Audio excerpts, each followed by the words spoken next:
Sinong takot? Sinong tumitiklop? Sinong tumatakbo? Pag ang kalaban ay nariyan sa likod. Hindi takot, hindi tumitiklop. Handang lumaban ang sabayan kapag pinunot ako sa bewang ng Supremo.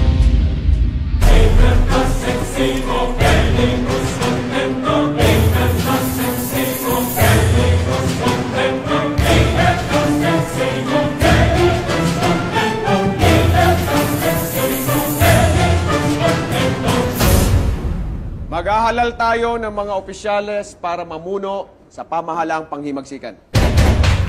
Magsisimula tayong mamili ng isang pangulo.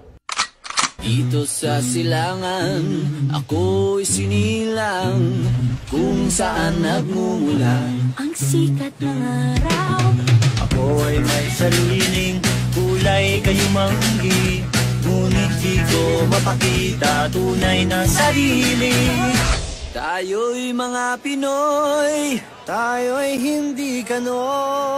Huwag kang mahihiya Kung ang ilong Andres mo Bonifacio. ay tayo'y mga Pinoy, tayo'y hindi kano.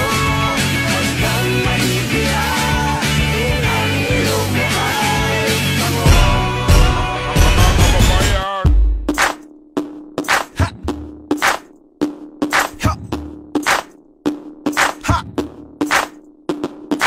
Bebo, bebo, bebo, bebo, bebo, bebo, bebo. Ikaw ang aking. Hoy pare, pakinggan nyo ko. Ito ng tunay na Pilipino, galing sa baryo sa Pangbat. Pilipino, Pilipino, Pilipino, Pilipino.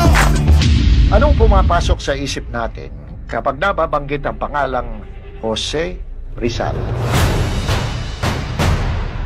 Ang matapang na nobelista ng Noli Me Tangere na gumising sa kamalayan ng mga Filipino, ang bayaning binaril sa Luneta.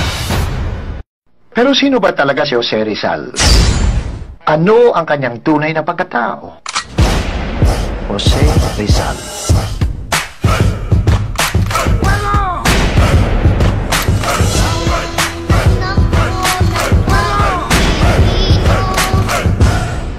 Preparen! Apunten! Fuego! Mabuhay ang kalaban!